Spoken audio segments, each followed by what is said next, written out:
Hello दोस्तों, नमस्कार, जय हिंद, जय भारत। मैं आशीष जैन आप सभी लोगों का युवा पीढ़ी क्लासेस के यूट्यूब चैनल पर स्वागत करता हूं। तो हमने पिछली क्लास में जाना था विशेषण के सभी प्रकारों को। हमने सभी प्रकार से सभी भेदों को बहुत अच्छे तरीके से, बेहतरीन तरीके से उदाहरणों के साथ पढ़ लिया था। तो आज हमारी आखिरी क्लास है ये विशेषण की, और आज यहाँ पर हम विशेषण की तुलनात्मक अवस्थाओं को देखेंगे। जैसा कि लिखा गया है कि विशेषण की तुलनात्मक अवस्थाएं। विशेषण की तुलनात्मक अवस्थाएं का मतलब ये है कि विशेषण की अवस्थाएं तीन होती हैं और उन तीनों को आपस में तुलना करने के लिए इनका प्रयोग किया जाता है। ठीक है, लिखा है ना तुलनात्मक मतलब तुलना के लिए या तुलना के साथ। तो जब जब तुलना की जाएगी तब तक हम मतलब जब जब विशेष्यों की तुलना एक दूसरे विशेष्य से की जाएगी तब तब हम विशेषण का उपयोग करेंगे। अगर तुलना नहीं की जाती है तो विशेषण का उपयोग नहीं होगा। अगर तुलना की जाती है, चाहे कम ज्यादा कैसी भी की जाए, चाहे जिस भी प्रकार से की जाए, अगर तुलना की जाती है तो विशेषण का प्रयोग होगा। ये समझना है हमको। ठीक है, तो विशेषण का उपयोग जो होगा तुलनात्मक अवस्थाओं में, तो ये तुलनात्मक अवस्थाएं कितनी होंगी? तीन होंगी। कैसे कैसे होंगी? एक तो होगी मूल अवस्था। क्या? मूल अवस्था, जैसे पढ़ते हैं मूलावस्था। मूल अवस्था जिसे हम पढ़ रहे हैं मूलावस्था, इसमें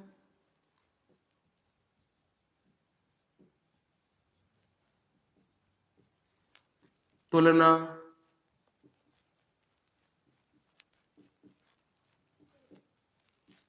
नहीं की जाती है। इसमें क्या होगा? मूलावस्था में तुलना नहीं की जाती तो क्या होता है? यह विशेषण का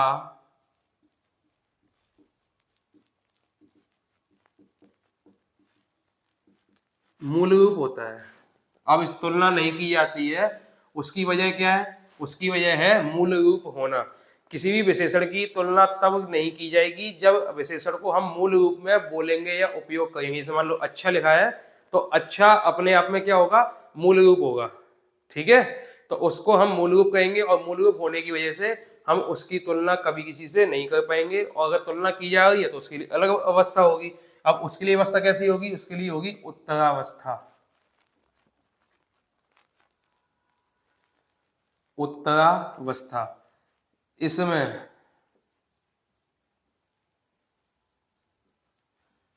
दो विशेष्य की तुलना आपस में की जाती है। इसमें दो विशेष्य की तुलना आपस में की जाती है। दो विशेष्यों की तुलना आपस में की जाती है, मतलब एक विशेष्य और दूसरा विशेष्य। जब दो इकट्ठे मतलब जब दो अलग अलग विशेष्य होंगे तो उनकी तुलना जब की जाएगी, जैसे ये दो विशेष्य, ये अलग विशेष्य, ये अलग विशेष्य, इन दोनों की तुलना जब आपस में की जाएगी तब कहलाएगी उत्तरावस्था। क्या कहलाएगी? उत्तरावस्था। यहाँ पर दो विशेष्यों की तुलना आपस में की जाती है। जब दो विशेष्यों की तुलना आपस में की जाए तब हम उत्तरावस्था का प्रयोग करते हैं। ठीक है, उत्तरावस्था का प्रयोग करने के लिए हम उत्तरावस्था का प्रयोग करने के लिए हम कुछ शब्दों का उपयोग करते हैं। उन शब्दों को लिखें।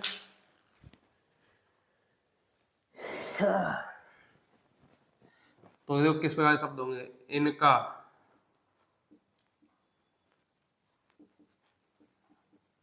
प्रयोग कारक। कारक में मैं, से, का, की, के। ठीक है, इनका प्रयोग कारक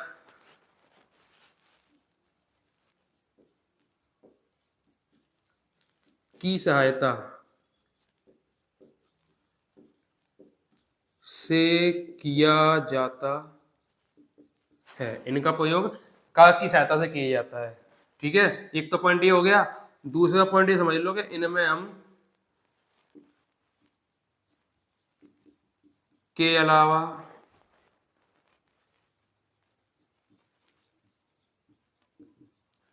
की तुलना में आदि शब्दों का भी प्रयोग कर लेते हैं। जब भी उत्तरावस्था का प्रयोग हम करेंगे तुलना करने के लिए, तब भी का उपयोग तो होगा ही होगा, उसके अलावा इन शब्दों का भी प्रयोग हो जाता है। ठीक है, अब आती है तीसरी अवस्था, जिसे हम बोलते हैं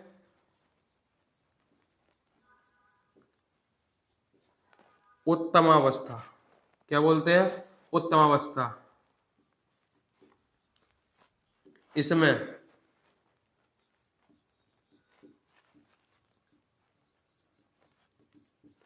दो से अधिक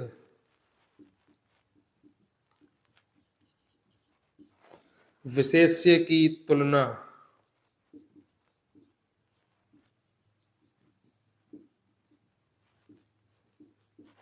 इसमें दो से अधिक विशेष्य की तुलना आपस में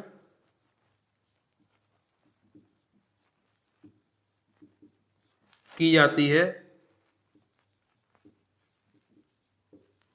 श्रेष्ठता व निम्नता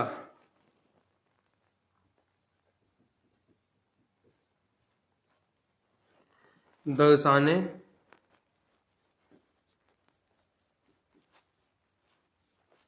के लिए।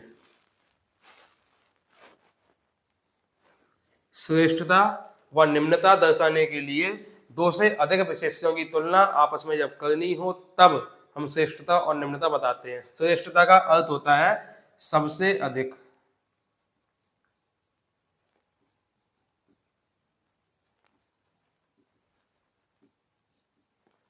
और निम्नता का अर्थ होता है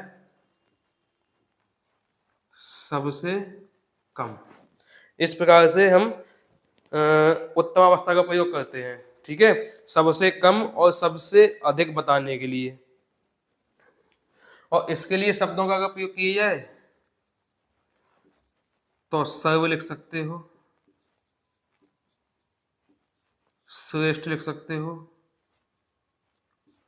पूर्व लिख सकते हो, ऐसे कई प्रकार के शब्दों का उपयोग हम कर सकते हैं। ठीक है, तो ये हो गई तीन अवस्थाएं विशेषणों की तुलना करने के लिए। विशेषणों को विशेष्यों की तुलना करने के लिए हम यहाँ पर तीन अवस्थाएं विशेषण की पढ़ते हैं। पहली अवस्था है मूलावस्था, जहाँ पर विशेषण मूल रूप में होता है, यहाँ पर कोई तुलना नहीं की जाती। दूसरा होता है उत्तरावस्था, जहाँ पर विशेषण तुलना करता है लेकिन केवल दो चीजों में, दो वस्तुओं में, दो संज्ञा, दो सर्वनामों में, यानी दो विशेष्यों में जब तुलना की जाए तब उत्तरावस्था अवस्था उसको कही जाती है। तीसरा है उत्तमावस्था, जब दो से अधिक विशेष्यों के बीच श्रेष्ठता और निम्नता दर्शाई जाती है तब हम उसको बोलते हैं उत्तमावस्था। किसकी? विशेषण की उत्तमावस्था। ठीक है, इस प्रकार से तीन अवस्थाएं होती हैं। अब इन तीनों अवस्थाओं को हम अलग अलग भाषाओं या प्रकारों से समझ सकते हैं। जैसे मान लो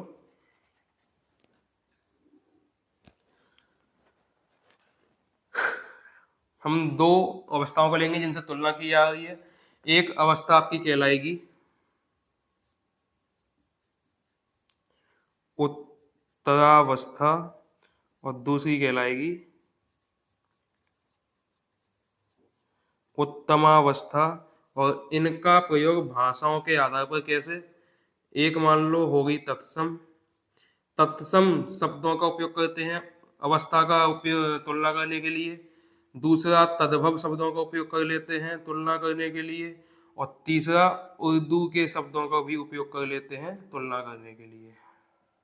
ठीक है, अब ये तुलना कैसे की जानी है वो थोड़ा समझना है, या किन शब्दों का उपयोग करके हम तुलना कर सकते हैं वो समझना है। ठीक है, तो जब हमें उत्तरावस्था में तत्सम शब्द का उपयोग करना हो तो उपयोग कर सकते हैं एक शब्द तर का, उत्तमावस्था में तम का, तद्भव में ज्यादा, अधिक या कम शब्द का। ठीक है, और उत्तमावस्था के लिए सबसे शब्द का। उर्दू में शब्द होता है तर और उत्तमा के लिए होता है तरीन। ठीक है, अब इनका प्रयोग विशेष्य के बाद करेंगे। विशेष्य धन, विशेष्य धन तर, विशेष्य धन तम, तर के अलावा अधिक, यहां पर सबसे और तरीन। किसी विशेष में इनको जोड़ना है, सॉरी सॉरी सॉरी सॉरी, विशेष में नहीं, विशेषण में।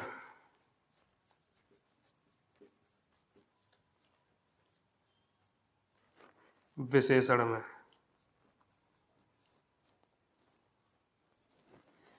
विशेषण में इनको जोड़ना है। जब हम विशेषण में इन शब्दों का प्रयोग करने लग जाते हैं तो हमारी विशेषणों की तुलनात्मक अवस्थाएं बदलती जाती हैं। अगर किसी विशेषण में तय का उपयोग किया तो वो उत्तरावस्था है, किसी विशेषण में तम का उपयोग किया तो वो उत्तमावस्था है। ऐसे किसी विशेषण में ज्यादा, अधिक या कम का प्रयोग किया तो उत्तरावस्था होगी, किसी विशेषण में सबसे का प्रयोग किया तो उत्तमावस्था होगी, किसी विशेषण में तय का प्रयोग किया तो उत्तरावस्था होगी, किसी विशेषण में तरीन का प्रयोग किया तो उत्तमावस्था होगी। इस प्रकार से तीनों अवस्थाओं को हम इन शब्दों से ही पहचान सकते हैं कि जब जब हम इन शब्दों का उपयोग करेंगे तब तब अवस्थाएं विशेषण की बदलती जाएंगी, तुलनात्मक अवस्थाएं बदलती जाएंगी। और जो मूलावस्था होती है, मूलावस्था से तुलना तो की नहीं जाती, इसलिए मूलावस्था के लिए कोई भी शब्द स्पेशल या विशेष तौर पर नहीं दिए जाते। ठीक है, तो हमें अगर तुलनात्मक अवस्थाएं समझनी है, सीखनी है, तो इस प्रकार से आप इन तुलनात्मक अवस्थाओं को समझ और सीख सकते हो।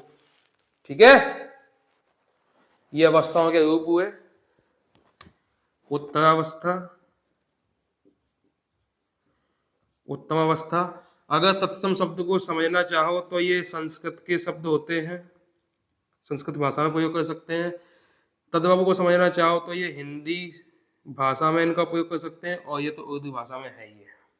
ठीक है, तो संस्कृत भाषा के शब्दों में उपयोग इनका किया जाता है, तद्भव भाषा के शब्दों में या हिंदी भाषा के शब्दों में इनका उपयोग किया जाता है, और उर्दू भाषा के शब्दों में इनका प्रयोग किया जाता है। चलिए, मजेदार, मजा आ गया। ठीक है, तो मजा तो आया ही होगा, इसमें कोई दो राय गलत बात, कोई ऐसी वैसी बात तो है ही नहीं। मजेदार चीज पढ़ रहे हो तो मजा तो आने ही वाला है, और बड़े आसानी से पढ़ रहे हो तो इसमें और भी ज्यादा अच्छी बात है। ये हम पढ़ सकते हैं आसानी से, मजे से, मजेदार तरीके से। विशेषण की तुलनात्मक अवस्थाएं। समझ गए महावीरों, दुष्ट कबीरों? ये हो गई तुलनात्मक अवस्थाएं। अब कुछ हम शब्द ले लेते हैं जिनसे हम तुलना कर पाते हैं, कर लेते हैं कुछ शब्द या कुछ उदाहरणों से। ठीक है, इसको मिटाकर साफ करते हैं और कुछ शब्द या उदाहरण देख लेते हैं।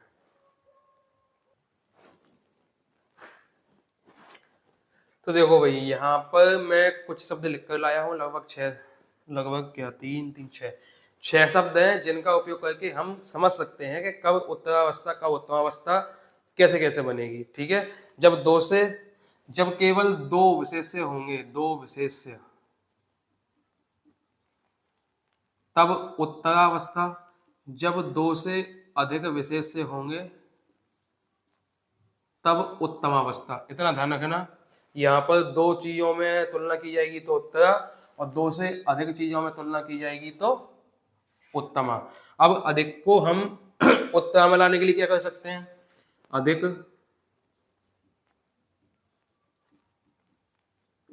तर, ठीक है, या फिर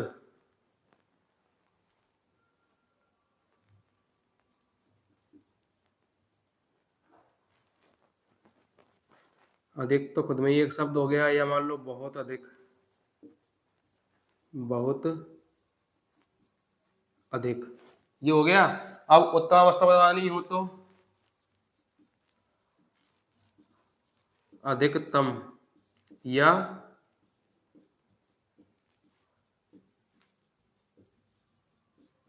सबसे अधिक।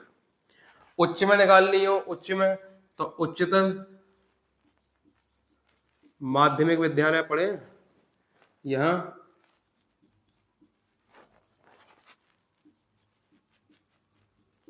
उच्चतम माध्यमिक विद्यालय। न्यून, न्यूनतर, और यहाँ बनेगा दो से अधिक वस्तुओं में तुलना के लिए न्यूनतम।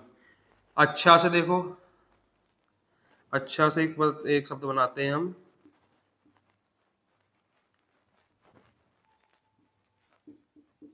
बेहतर, और इसी अच्छा से शब्द बनेगा उर्दू में बेहतरीन। कम से कमतर,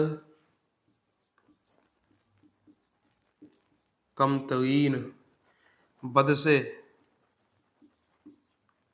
बदतर,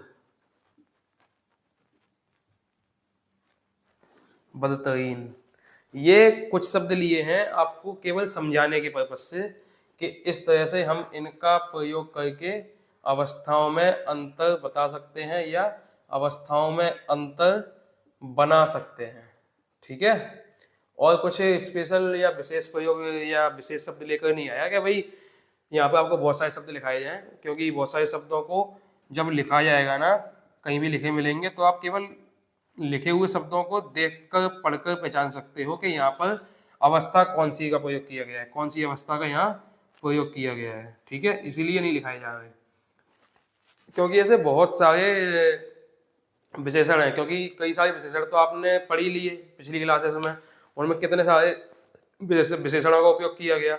अब इतने सारे विशेषण लिखेंगे तो कब तक लिखते रहेंगे, इसलिए कुछ ही शब्द लेकर आया हूँ जिनसे आप देखकर केवल पता कर सकते हो कि यहाँ पर ये शब्द लिखे मिल जाए तो बस समझ जाओ कि ये उत्तरावस्था है या उत्तमावस्था है, और कुछ नहीं करना। इन तरीकों से आप पहचान सकते हो। ठीक है, अब सेंटेंस जैसे बनते, कभी कभी वाक्य बनते हैं आपके पास, वाक्य बनते हैं ना, कैसे बनेंगे कि ये बच्ची,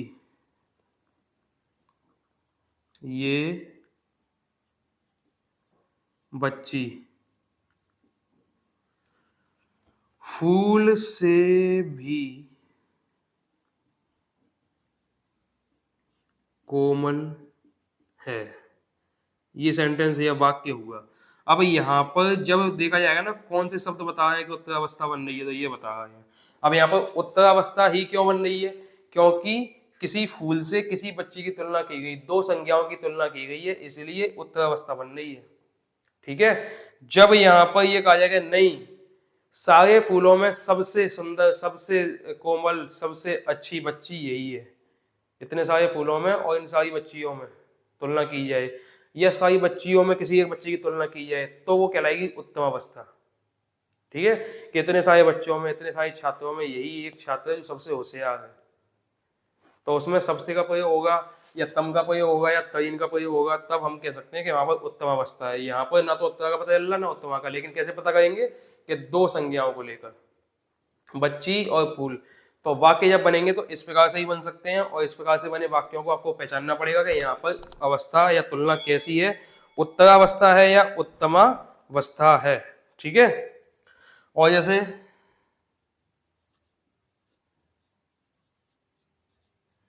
इन दो लड़कियों में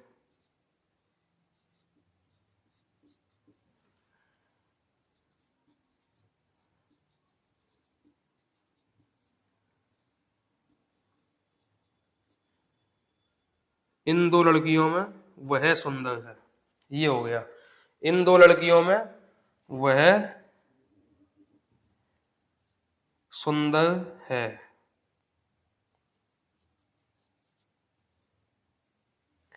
इन दो लड़कियों में वह सुंदर है, तो जब दो लड़कियों की बात आ गई, देखो ये दो लिखा है ना, तो दो के लिए किसका होगा, उत्तरावस्था का प्रयोग होगा। तो दो होते ही हम समझ जाएंगे यहाँ पर उत्तरावस्था का प्रयोग किया गया है, और ये हो गया कौन सा, ये हो गया विशेषण। अब यहाँ पर सुंदर शब्द में अधिक या बहुत या ज्यादा का प्रयोग नहीं किया गया ना, तर का प्रयोग नहीं किया गया, तो हम भी तब भी समझ रहे हैं कैसे, क्योंकि यहाँ पर दो चीजें हैं, दो नाम सॉरी दो संज्ञाएं हैं, दो विशेष्य हैं, इसलिए दो विशेष्यों को देखते हुए इस विशेषण को तुलनात्मक विशेषण कहा जाएगा, जो कि उत्तरावस्था में आता है। ठीक है, तो ये जो क्वेश्चन आते हैं ना, ये तब आते हैं जब आपका क्वेश्चन का लेवल थोड़ा ज्यादा होता है, एग्जाम का लेवल थोड़ा ज्यादा होता है, तब ऐसे प्रश्नों को लिया जाता है। तो तब आपको संज्ञाओं की गिनती करनी है, विशेष्यों की गिनती को समझकर चलना है। और जब प्रश्नों को साधारण अवस्था में मतलब ठीक ठाक तरीके से बनाए जाएंगे तब फिर इन सब का उपयोग होगा। तर, तम, तई, इन सब से अधिक, कम, इन शब्दों का उपयोग करके आप क्या कर सकते हो, तुलनात्मक अवस्थाओं को या तुलनात्मक विशेषणों को पहचान सकते हो। लेकिन जब ऐसे शब्द आते हैं या ऐसे वाक्य आते हैं तब समझ जाओ एग्जाम को देखकर, क्वेश्चन को देखकर कि भाई एग्जाम का लेवल अच्छा है, क्योंकि वहां पर तुलना की जा रही है दो लोगों में, दो विशेष्यों में, तीन लोगों में, तीन विशेष्यों में, या ज्यादा या अधिक विशेष्यों में तुलना की जाती है। तब सेंटेंस ऐसे बनेंगे, वाक्य ऐसे बनेंगे, और ऐसे वाक्य आते ही समझ जाओ कि जो आपकी परीक्षा है उसका लेवल हाई है। जब ऐसे चल रहे हैं तो लेवल हाई नहीं है, बेहतर है, अच्छा है, ठीक है। तो इस प्रकार से तुलनात्मक अवस्थाओं को भी आप समझ सकते हो। ये तुलनात्मक अवस्थाएं होती हैं, ये वाक्य होते हैं। कुछ शब्दों को मैंने आपको लिखाई दिया श्रेष्ठ, सर्व, पूर्व जैसे, ठीक है।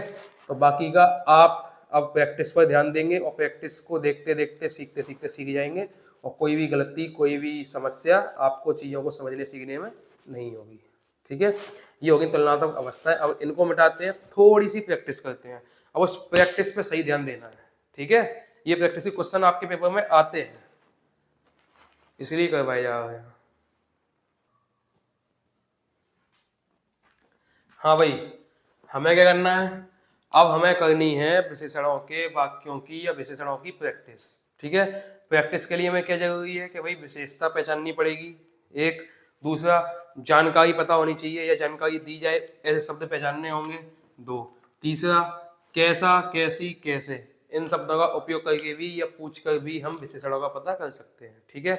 ये कुछ दिए गए वाक्य हैं, इन वाक्यों में पता ये करना है कि यहाँ पर विशेषणों की संख्या कितनी है, मतलब एक सेंटेंस में, एक वाक्य में कितने विशेषण दिए गए हैं वो संख्या पता करनी है, तो लिखनी है संख्या इतनी इतनी, ठीक है। उसके बाद विशेषणों के भेद दोनों प्रकार से बताने हैं, एक तो प्रयोग व संरचना के आधार पर और एक स्थान के आधार पर, दोनों प्रकार से भेद बताने हैं। इतना काम करना है और कुछ भी नहीं करना, ठीक है।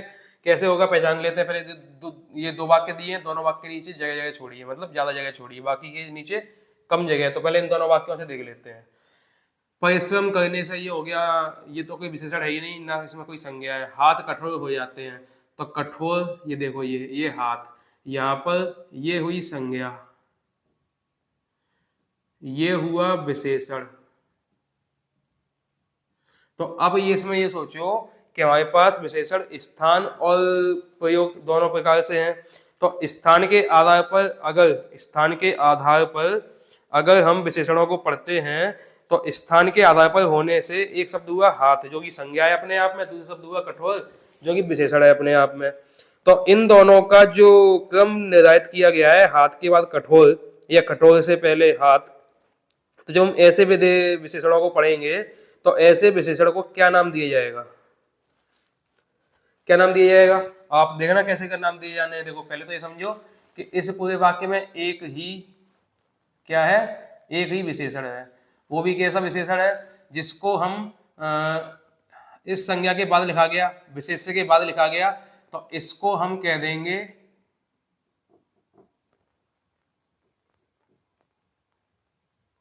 विधेय विशेषण। क्या कह देंगे, विधेय विशेषण। दूसरा क्या कह देंगे इसको हम कि यहाँ पर गुणवाचक विशेषण का उपयोग किया गया है।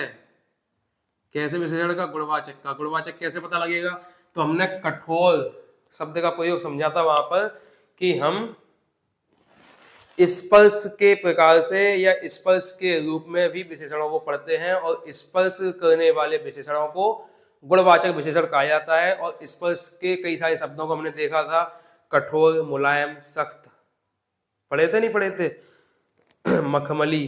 तो ऐसे शब्दों को जब हमने पढ़ा था ना, तो किसमें पढ़ा था, गुणवाचक विशेषण में। दूसरा कि ये संज्ञा के बाद आया गया विशेषण है, संज्ञा के बाद आया विशेषण, इसलिए विधेय विशेषण। तो मतलब ये हो गया स्थान के प्रयोग से, और ये हो गया संरचना या प्रयोग के आधार पर, यानी ये भेद हो गया स्थान के आधार पर, ये भेद हो गया संरचना या प्रयोग के आधार पर। तो हम ये समझा कि इस पूरे वाक्य में एक विशेषण है, वो भी एक विशेषण को इन दो तरीकों से हम समझ सकते हैं, एक स्थान के आधार पर विधेय विशेषण, और दूसरा प्रयोगवाद संरचना के आधार पर गुणवाचक विशेषण। समझ आ गई बात। इसी प्रकार से अब दूसरा वाक्य देखो, दूसरे वाक्य में देखो सर्दी में गर्म पानी से नहाना चाहिए। देखो पानी यहाँ पर हुई संज्ञा और ये हुआ विशेषण। हुआ क्या नहीं हुआ? यहाँ पर और कोई शब्द तो विशेषण है ही नहीं, तो यहाँ पर हमको एक ही विशेषण मिला, एक विशेषण मिला। अब ये विशेषण कैसा होगा? देखो दोनों प्रकार से देख रहे हैं, प्रयोग के आधार पर भी, स्थान के आधार पर भी। अब अगर स्थान के आधार पर देखा जाए तो विशेषण के बाद संज्ञा है, तो ऐसी संज्ञा को या सॉरी ऐसे विशेषण को हम उद्देश्य विशेषण बोलते हैं। क्या बोलते हैं? उद्देश्य विशेषण। और एक शब्द लिखा है गरम, ठंडा गरम, ये भी तो छूने से पता लग रहा था है, ठंडा गरम छूने से पता लग रहा था। और छूने के अलावा ठंडे गरम को माँ भी देख रहे थे। किस में देख रहे थे? अवस्थाओं में कि ये चीज ठंडी है, ये चीज गर्म है। तो हम चाहे तो उसको स्पर्श के हिसाब से पढ़ लें, चाहे अवस्था के हिसाब से पढ़ लें, दोनों ही हिसाब से जब देखा जाएगा तो वो गुणवाचक विशेषण में ही आता है। तो हम इसको उद्देश्य विशेषण के साथ साथ गुणवाचक विशेषण में भी लिख सकते हैं। क्लियर है इतना? अब बस ऐसे ही आपको पहचानने हैं, क्योंकि जब प्रश्न बनते हैं ना परीक्षाओं में तो सीधा सीधा ये पूछते हैं, मतलब पूछते कुछ नहीं है, उन्होंने वाक्य लिखा। एसएससी जीडी में भी क्वेश्चन बनता है ऐसा, और एसएससी जीडी के अलावा यूपीएसआई, एमपीएसआई, बिहार पुलिस आदि में सब में बनते हैं।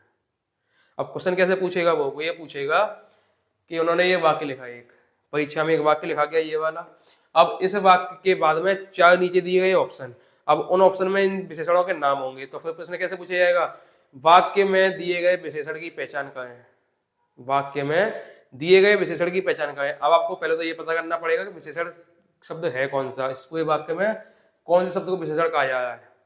पहला काम ये करना है। दूसरा, जब आपने विशेषण शब्द पहचान लिया किसी की भी सहायता से, चाहे इसकी सहायता से, इसकी सहायता से या इसकी सहायता से, आपने विशेषण को पहचान लिया। अब उस विशेषण को देना है भेद का नाम। अब भेद के नाम में ऐसा नहीं है कि वो केवल इन्हीं भेदों को पूछेंगे। प्रयोग संरचना के आधार पर 4 भेद दिए गए हैं, गुणवाचक, संख्यावाचक, परिमाणवाचक और क्या नाम है, गुणवाचक, संख्यावाचक, परिमाणवाचक, सार्वनामिक। इन चारों के नाम नहीं दिए जाएंगे। हो सकता है कि इन चारों के नाम ना देकर ऐसा कुछ नाम दे दें, या मान लो ऐसा भी दे दें और ऐसा भी दे दें, लेकिन इन दोनों में से कोई एक सही होगा, एक गलत होगा। 4 ऑप्शन है, 2 तो वैसे ही गलत होने हैं, और अगर 2 ऐसे आ गए तो हो सकता है यहाँ पर गुणवाचक ना लिखें, संख्यावाचक लिख दें, परिमाणवाचक लिख दें, सार्वनामिक लिख दें, या मान लो ये जैसे ही माना जाएगा तो यहाँ पर उद्देश्य न लिख के विधेय लिख दें। ठीक है, तो इस प्रकार से आपको चीजों को समझना पड़ेगा बारीकी से कि भाई अगर ये विशेषण हुआ तो ये विशेषण किस कैटेगरी का है, किस प्रकार से है, किस भेद में गिना जाता है, उद्देश्य में या गुणवाचक में। इस प्रकार से भी देखना पड़ेगा। क्लियर है इतना? तो इस प्रकार से अगर विशेषण पहचान सकते हो तो आपका विशेषण का चैप्टर बहुत अच्छा हो जाएगा। और बाकी प्रैक्टिस में करवा दूंगा, 100, 150, 200 जितने क्वेश्चन मिलेंगे आपको मिल जाएंगे प्रैक्टिस में। ठीक है, अब पहले हम क्या करते हैं, सभी में पहचान लेते हैं इनकी संख्याएं। देखो कैसे पहचाननी है संख्या। सर्दी में रात को गर्म दूध, देखो यहाँ पर दूध, ये गर्म, तो ये हुआ विशेषण। जो यहाँ पर इस वाक्य में एक विशेषण है। भारत में बनारसी साड़ी बहुत प्रसिद्ध है, तो ये देखो ये बनारसी, इसमें भी हुआ एक विशेषण। बीकानेरी नमकीन में मुल्तानी मिट्टी मिलाई जाती है, देखो नमकीन कैसी है, बीकानेरी, तो एक विशेषण ये। ठीक है, मिट्टी कैसी है, मुल्तानी, दूसरा विशेषण ये। कितने विशेषण हो गए यहाँ पे? 2। हिमालय पर्वत भारत के उत्तरी दिशा में, देखो ये विशेषण हुआ, ये यहाँ पर एक ही विशेषण है। जयपुरी चुन्नी, एक ये विशेषण हुआ, जयपुरी, थोड़ी सी महंगी, मुलायम, रेशमी है, देखो 3 ये, 3 ये, एक ये, 4 विशेषण यहाँ पर है आपके लिए। गर्मी में लोग शीतल पेय पीते हैं, कैसा पेय? शीतल पेय, तो एक हुआ यहाँ पे, तो एक विशेषण यहाँ पे है। थोड़ा दूध चाहिए, तो एक विशेषण यहाँ पे है। सभा में लगभग 50,000 व्यक्ति थे, तो यहाँ पर देखो ये और ये दोनों अलग अलग नहीं है, दोनों एक ही हैं, इसलिए यहाँ पर एक विशेषण। अब एक कैसे है वो देखो, समझो चीजों को। पहले समझो इस वाले वाक्य में, सर्दी में रात को गर्म दूध जरूर पीना चाहिए। ठीक है, ये मौसम है, यहाँ पर विशेषण ऐसा कुछ भी नहीं है, रात ये समय है, या विशेषण ऐसा कुछ भी नहीं है। गर्म दूध जरूर पीना चाहिए, इसमें देखो पीना चाहिए क्रिया हो गई, ये क्रिया को बताने वाला शब्द हो गया, और ये हो गया संज्ञा, और ये होगी विशेषण। इस संज्ञा के लिए आया विशेषण ये, यानी संज्ञा बाद में विशेषण पहले, जब संज्ञा बाद में विशेषण पहले होता है तो क्या कहलाता है वो? उद्देश्य विशेषण। कैसा विशेषण? उद्देश्य विशेषण। और गर्म शब्द को कहाँ लिखा जाएगा? गुणवाचक विशेषण में। ठीक है, इसलिए ऐसा हो गया। साड़ी कैसी है? बनारसी। इसकी पहचान क्या है कि ये बनारस से आई हुई है, बनारस की साड़ी है। इसकी जानकारी क्या साड़ी के बारे में कि साड़ी बनारस की, इसलिए जानकारी ये हो गई, विशेषता ये हो गई, गुण ये हो गई, पहचान ये हो गई। और कैसा कैसी कैसे पूछेंगे? साड़ी कैसी? बनारसी। कहाँ की? बनारसी। ठीक है, तो ये स्थान के लिए बताया गया विशेषण है। बनारस शब्द हुआ स्थान का नाम, और उस स्थान के नाम में ई जोड़ दिया तो हो गया बनारसी। तो स्थान के नाम से प्रयोग किया गया शब्द बनारसी को हम विशेषण कहेंगे, जो स्थान के शब्द से प्रयोग हुआ है, और ये स्थान के शब्द से प्रयोग हुआ है, इसीलिए इसको गुणवाचक विशेषण कहेंगे। कि हमने स्थान आदि सारी चीजें गुणवाचक विशेषण में पढ़ी थी, इसलिए ये गुणवाचक हुआ। और ये संज्ञा से पहले लिखा गया तो उद्देश्य हुआ। ठीक है भाई साहब, एक तो ये उद्देश्य हुआ, दूसरा गुणवाचक हुआ। ठीक, इसमें आओ, यहाँ दो विशेषण बताए गए हैं, बीकानेरी, मुल्तानी। देखो ये भी स्थानवाचक, ये भी स्थानवाचक। मुल्तान एक देश है, मुल्तान की मिट्टी को मुल्तानी मिट्टी कहा जाता है। इसके बाद देखो संज्ञा, इसके बाद भी संज्ञा, दोनों के बाद संज्ञा, इसीलिए इन दोनों को बोलेंगे उद्देश्य विशेषण। और दोनों ही स्थानवाचक हैं, इसीलिए गुणवाचक विशेषण। स्थानबोधक हैं इसलिए गुणवाचक विशेषण। अगला देखो, हिमालय पर्वत भारत के उत्तरी किस दिशा में है? उत्तरी में। पहचान इस दिशा की क्या है कि ये उत्तरी है। ये दिशावाचक या दिशा बोधक विशेषण है जो गुणवाचक में आते हैं, और दिशा से पहले यानी संज्ञा से पहले इसका उपयोग किया गया, इसीलिए इसको उद्देश्य कहेंगे। उद्देश्य विशेषण। और दिशा रूपी है, दिशा बोधक है, इसीलिए गुणवाचक। ठीक है, जयपुरी चुन्नी, ये देखो चुन्नी संज्ञा, इससे पहले जयपुरी, ये जयपुरी शब्द हो जाएगा स्थानवाचक या स्थानबोधक विशेषण, इसीलिए इससे संज्ञा से पहले आया तो उद्देश्य। फिर देखो इस संज्ञा के बाद इन सब का उपयोग हुआ तो ये हो गए सारे सारे विधेय। ठीक है, तो देखो ये सा सी से, ये हो गया द्रष्टव्य। तो इसके अंदर क्या क्या चीजें हैं? चार विशेषण हैं, चार में से उद्देश्य भी है, विधेय भी है, स्थान बोधक है, इसीलिए गुण भी है। ठीक है, महंगी, मुलायम, रेशमी, ये सब स्पर्श वगैरह में आते हैं, तो ये सभी गुणवाचक हुए। दूसरा इसमें द्रष्टव्य शब्द आया है आपके पास, द्रष्टव्य शब्द आया है, इसलिए ये द्रष्टव्य हो गया। ठीक है, ये तीनों के तीनों शब्द गुणवाचक में आएंगे। ये स्थानबोधक है इसलिए ये भी गुणवाचक में आएगा। ये चुन्नी इस वाले विशेषण के बाद लिया गया इसलिए उद्देश्य होगा, और इस चुन्नी शब्द के बाद ये वाले विशेषण आए इसलिए विधेय होगा, गुणवाचक हो गया। सा सी से शब्द आ गए जो हमारे विशेषण के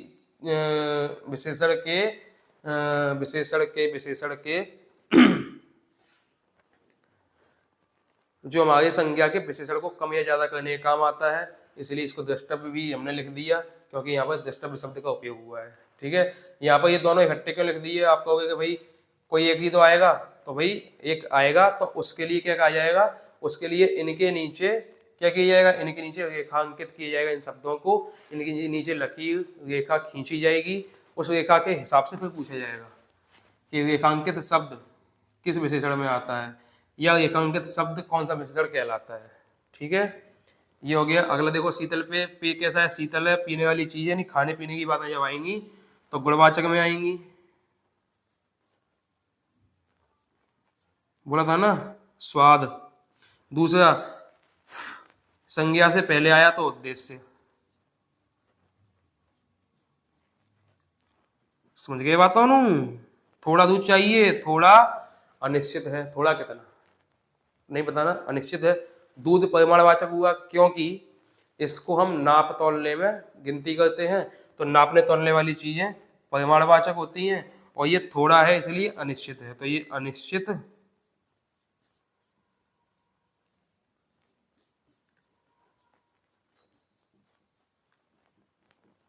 परिमाणवाचक। एक तो ये कि ये अनिश्चित परिमाणवाचक है, और दूसरा दूध से पहले विशेषण को लिया गया इसलिए उद्देश्य विशेषण होगा ये। समझ गए? आगे देखो, सवा में लगभग 50,000, यहाँ 50,000 गिनती विषय बताई जा रही है, लेकिन कहा गया जा रहा है कि लगभग है, पक्का 50,000 नहीं है, लगभग 50,000 है। तो पहली बात तो ये कि लगभग होने की वजह से अनिश्चित हो गए, संख्या बता दी इसलिए संख्या वाचक हो गए, तो ये अनिश्चित संख्या वाचक हुआ। दूसरा क्या, दूसरा ये कि व्यक्ति शब्द संज्ञा हुआ और संज्ञा से पहले विशेषण हुआ, इसीलिए इसको उद्देश्य विशेषण कहा जाएगा। उद्देश्य विशेषण कहा जाएगा। बात समझ आई कुछ? ये कुछ वाक्य हुए, कुछ कितने हो गए, 2 3 4 5 6 7 8 9 10, ये 10 वाक्य हुए। 10 के 10 वाक्यों को जैसा का तैसा प्रश्नों में पूछा जाता है, परीक्षा में पूछा जाता है, और सीधा सीधा पूछा जाता है कि ये वाक्य दिया गया, अब इस वाक्य में विशेषण पहचानो। तो इनमें से ये शब्द हुआ, ये शब्द हुआ, ये शब्द हुआ, ये शब्द हुआ, ये सारे सारे शब्दों को दे देंगे ऑप्शन में, विशेषण पहचानो। तो आपको विशेषण पहचान के एक ऑप्शन पर टिक करना है जो विशेषण होगा। ठीक है, दूसरा क्वेश्चन कैसे बनेगा कि इन सभी वाक्यों को दे दिया जाएगा और वाक्यों पूछा जाएगा कौन सा विशेषण है ना, कौन सा विशेषण है, या विशेषण शब्द के नाम ऑप्शन में आपको दिए जाएंगे। ठीक है, अब सीधा सीधा लिखा जाएगा विशेषण पहचानो। तो 4 ऑप्शन होंगे, 4 में से कौन सा विशेषण वो होगा वो आपको पहचान कर लिखना है। पहचानने के लिए करना क्या पड़ेगा, इन चीज़ों की प्रैक्टिस करनी पड़ेगी। ठीक है, जितनी ज़्यादा प्रैक्टिस, जितना ज़्यादा अभ्यास, उतना ज़्यादा पक्का आपका सवाल और आपका जवाब। ठीक है, ये हो गया 10 सेंटेंस। इनको मिटाकर कुछ और सेंटेंस लिखता हूँ, आगे बढ़ता हूँ, इनको देख लेना, और कुछ और सेंटेंस लिख रहा हूँ उनको देख लेना, आपकी प्रैक्टिस अच्छी हो जाएगी। इसके बाद प्रैक्टिस की स्पेशल वीडियो या क्लास आएगी, उस प्रैक्टिस क्लास को देख लेना, आपका काम सनसनाटेदार, सन्नाटेदार, झंझनाटेदार, मजेदार हो जाएगा। ठीक है, इसको मिटाएं। ये लो भाई, कुछ और वाक्यों के साथ हम हाजिर हैं आपके सामने। तो यहाँ पर कुछ वाक्य और दिए गए हैं। इन वाक्यों में पहले तो पता करो भाई कितने कितने विशेषण हैं। अब मैं ये पूछता हूँ ना कितने कितने विशेषण हैं, तो ऐसे प्रश्न नहीं आते परीक्षा में, बस मैं आपकी जानकारी के लिए पूछता हूँ कि आप इन चीज़ों को पहचान पा रहे हो या नहीं। जैसे पहला वाक्य है, उसका प्रवासी पति सालों बाद घर लौटा। ठीक है, उसका प्रवासी पति सालों बाद घर लौटा, इसमें देखो कितने विशेषण हो जाते हैं। सालों बाद समय वाला विशेषण, प्रवासी पति स्थान वाला विशेषण, और उसका यानी इशारा कर दिया ना उसका, तो ये सार्वनामिक विशेषण। कितने विशेषण हो गए यहाँ पर? 3 विशेषण हो गए। ठीक है, मुझे 500 रुपये चाहिए, ये देखो ये गिनती या संख्या आ गई, तो 1 विशेषण। बारात को खिलाने के लिए 4 कुंटल चावल की जरूरत है, ये देखो चावल से पहले 4 कुंटल, तो ये इसमें भी कितने? 1 विशेषण। और कोई शब्द ऐसा है ही नहीं जो विशेषण को दिखाए या विशेषण पता लगे कि हाँ ये विशेषण है। बरसात का पानी छाती तक भर गया, बरसात का पानी छाती तक भर गया, छाती तक भर गया, ये देखो ये विशेषण है, तो इसमें भी 1 विशेषण है। चुल्लू भर, सीधे सीधे लिखाए थे, 1 विशेषण है।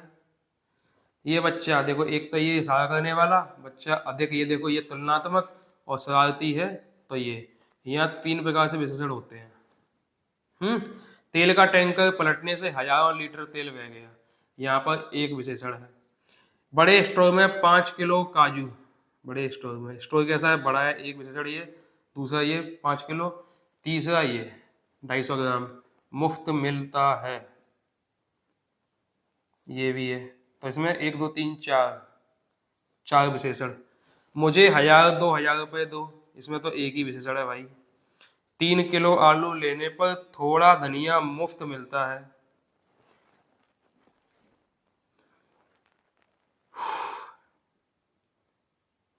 एक 2 3, यहाँ पर 3 विशेषण। यह गाय 15 लीटर दूध देती है, तो ये 1 ये 2 विशेषण। जितना सच बोलोगे उतना सभ्य बनोगे, यहाँ भी 2 विशेषण। लो भाई, अब बताओ, यहाँ हमने विशेषणों की पहचान तो कर ली ना कि भाई इन वाक्यों में इतने इतने विशेषण हैं। अगर हम ये पहचान पाए ना कितने कितने विशेषण हैं, तो इसका मतलब ये है कि हम विशेषण सीख चुके हैं। हमको पता लग गया कि ये शब्द विशेषण है, ये शब्द विशेषण है, ये शब्द विशेषण है, ये शब्द विशेषण है। तो अगर हम ये पता कर पा रहे हैं ना किसी वाक्य में कितने कितने विशेषण हैं, तो हाँ ये समझ लो कि हम विशेषण पहचानना सीख गए। जो हमारा काम था विशेषण सीखने का, पहचानने का, वो काम हमने कर लिया बड़ी आसानी से। हम विशेषण सीख चुके हैं। अब बस इनके नामों को देखना है कि कैसे कैसे इनके नाम दिए जाने हैं। यहाँ पर 3 है, 1 2 3। देखो ये हुआ इशारा करने के लिए, इसलिए सार्वनामिक विशेषण। दूसरा प्रवासी स्थान के लिए तो गुणवाचक विशेषण। सालों बाद यानी गिनती की जाती है सालों की, तो यहाँ पर संख्यावाचक विशेषण।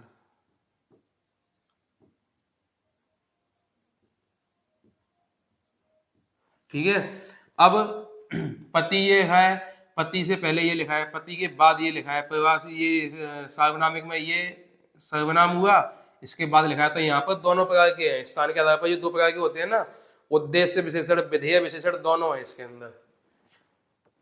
हम यहाँ पर केवल पहचान रहे हैं, ये नहीं बोल रहे कि ये 5 तरह के पूछे जाएंगे या ऑप्शन 5 तरह के दिए जाएंगे। ऐसा पक्का ऐसा भी नहीं है कि 5 के 5 ऑप्शन हमें मिले। हम यहाँ पर इन चीज़ों को पहचानने के लिए इनको लिख रहे हैं भाई, पहचानने के लिए, सीखने के लिए, समझने के लिए। 500 रुपये दे दो, सीधा सीधा विशेषण है कौन सा? संख्यावाचक। संख्या दिख रही है साफ साफ 500। दूसरा ये मुझे, यहाँ इसके बाद लिखा गया है 500, मुझे के बाद, यानी पहले लिखा गया विशेष्य, इसके बाद लिखा गया विशेषण। तो पहले विशेष से बाद में विशेषण, सीधा सीधा विधेय विशेषण। अगर पहले विशेषण बाद में विशेष से होता तो उद्देश्य विशेषण। बात को हिलाने के लिए इसमें एक ही है, 4 क्विंटल, सीधा सीधा संख्यावाचक।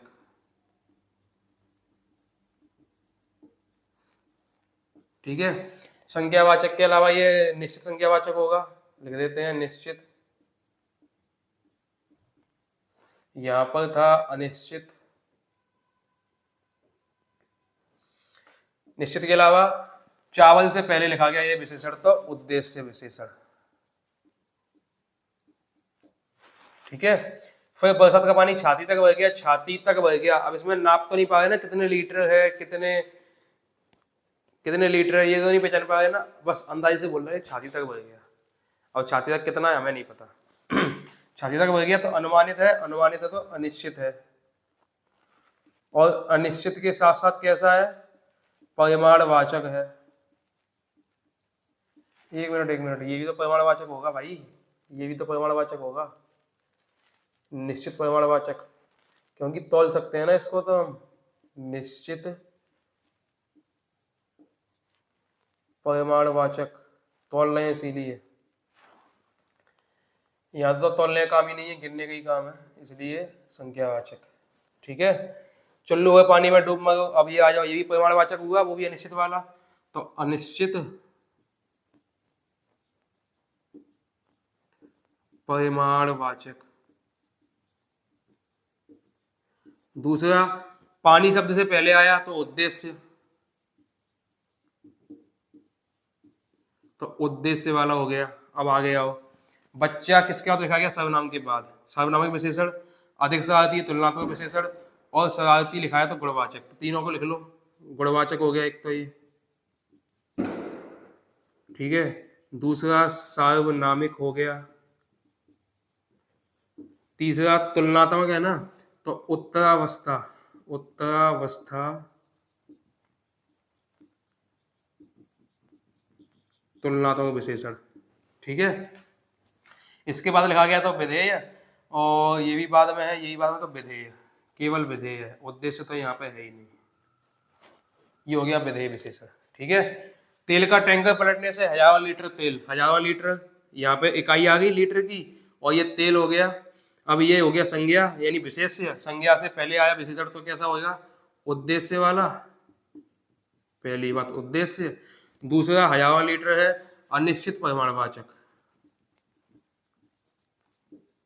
अनिश्चित परिमाणवाचक। क्लियर है इतना? समझ में आ रहा है इतना? अब क्या करना है? बड़े स्टोर यानी ये बड़ा साइज में, तो आकार या आकृति आधार पर गुणवाचक, यहाँ 5 किलो निश्चित किया गया और तौला भी गया तो परिमाणवाचक, 250 ग्राम निश्चित किया गया, तौला भी गया तो परिमाणवाचक, मुफ्त मिल रहा तो गुणवाचक है। यहाँ पर 2 हो गए गुणवाचक, 2 हो गए परिमाणवाचक, वो भी निश्चित। ठीक है, उसके अलावा विधेय और उद्देश्य दोनों है। तो पहले लिख लो गुणवाचक, दूसरा निश्चित परिमाणवाचक, तीसरा उद्देश्य भी है और चौथा विधेय भी है। ये हो गया विधेय, ये हो गया उद्देश्य, ये हो गया उद्देश्य, ये भी हो गया उद्देश्य। ठीक है, मुझे 1000-2000 रुपए दे दो, 1000-2000 रुपए दे दो। संख्या की आ गई, संख्या का पता चल रहा है ना, तो संख्यावाचक हो गया, वो भी अनिश्चित, अनिश्चित संख्यावाचक। अब ये क्या किया गया, विशेष्य के बाद लिखा गया, इसीलिए विधेय। ये जो प्रैक्टिस चल रही है ना आप लोगों की, बहुत ज्यादा बेहतरीन प्रैक्टिस समझो इसको, बहुत बेहतरीन। इससे अच्छी प्रैक्टिस दुनिया में कोई हो ही नहीं सकती। सबसे बेहतरीन, सबसे अच्छी प्रैक्टिस ये है। ठीक है, आगे देखो, 3 किलो ये हुए निश्चित परिमाणवाचक, लेने पर थोड़ा अनिश्चित परिमाणवाचक, धनिया मुफ्त ये गुणवाचक। तो यहाँ पर गुणवाचक भी है, निश्चित परिमाणवाचक भी है और अनिश्चित परिमाणवाचक भी है। इतना होने के साथ साथ उद्देश्य भी है और विधेय भी है। इतना है भाई। अगला यह गाय देखो सार्वनामिक इशारा कर रही है, ये सार्वनामिक हुआ, उद्देश्य हुआ। ये 15 लीटर परिमाण हुआ, उद्देश्य हुआ। तो यहाँ पर सार्वनामिक भी है, सार्वनामिक, दूसरा निश्चित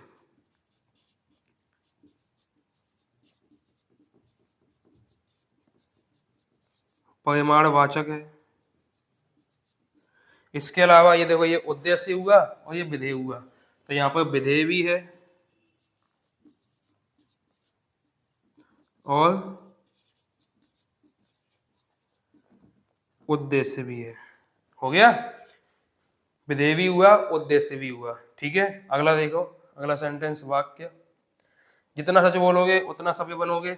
ये सारे के सारे पहले पहले दिए गए हैं, यानी ये उद्देश्य विशेषण हो गए, स्थान के आधार पे पहले दिया गया इसीलिए। दूसरा सच और सभ्य, ये संज्ञा हो गई, इनसे पहले पहले ये दिए गए, तो ये हो गए सार्वनामिक, इशारा करने वाले या सांकेतिक।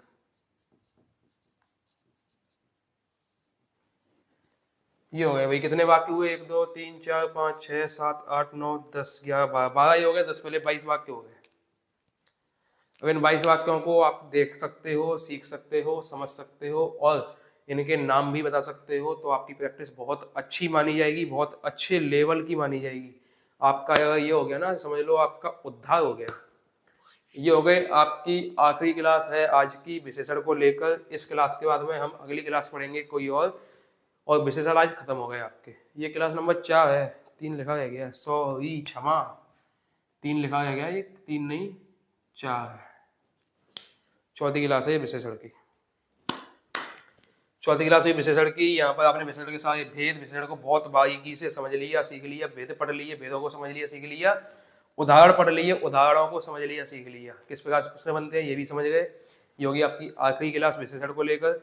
अब विशेषण के बाद में हम अगर पढ़ेंगे विशेषण के लिए कोई क्लास, तो वो क्लास होगी कौन सी, वो क्लास होगी कौन सी, प्रैक्टिस क्लास, जहाँ पर आपको 150-200 के आसपास विशेषण के स्पेशली केवल विशेषण के प्रश्न पढ़ने को देखने को मिलेंगे। समझ गए बातों को? तो बिल्कुल दिल थाम कर हाथ पकड़ कर फोकस रख कर बैठ जाओ, पढ़ो, सीखो और मौज करो। सिलेक्शन लो जल्दी से, बर्फी बांटो मोहल्ले में। और क्या हो सकता है,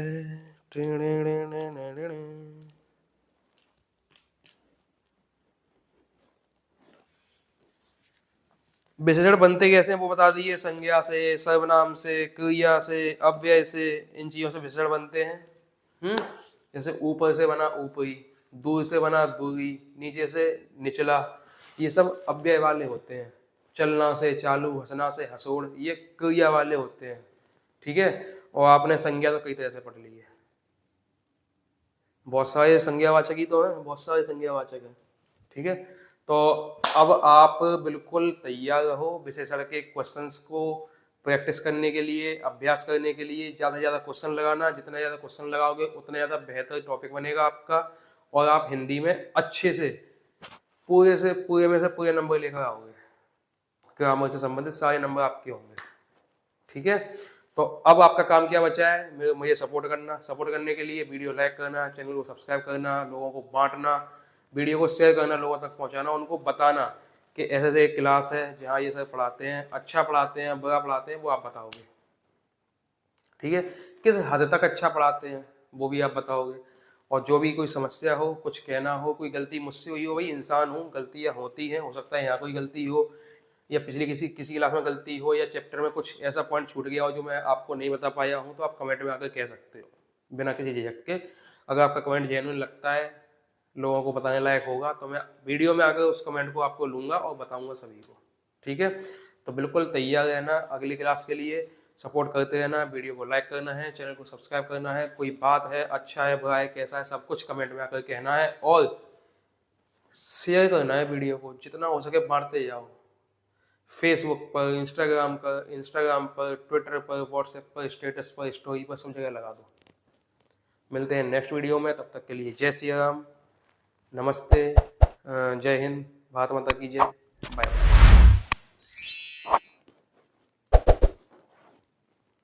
वालों को करने के लिए देखिए, एक तो बेसिक ट्रिक है, एक तो लाइक और शेयर ठोक दीजिए, महाकाल का दबा के लाइक और शेयर ठोक दीजिए। पूरा साल मेहनत करता हूँ आपके लिए बेटा, ऐसा नहीं चलेगा। खत्म, देखो मत, जल्दी से करो सब्सक्राइब। एक लाइक, भाई लाइक करे, फॉलो करे, शेयर करे। क्या चाहिए बदले में हमें? बस एक प्यारा सा लाइक। तो इस वीडियो को लाइक कर देना और सब्सक्राइब कर दो यार। सब्सक्राइब यार, सभी की मांगे मैं पूरी करता हूँ, मेरी एक ही तो मांग रहती है कि सब्सक्राइब कर दो चैनल को। तो जिसने भी चैनल को सब्सक्राइब किया है उसको जय हिंद, जय भारत, और दिल से सैल्यूट। ये इस तरीके का सैल्यूट। जिन्होंने सब्सक्राइब कर रखा है और जिन्होंने नहीं किया है कर दो यार, हाथ जोड़ के विनती है।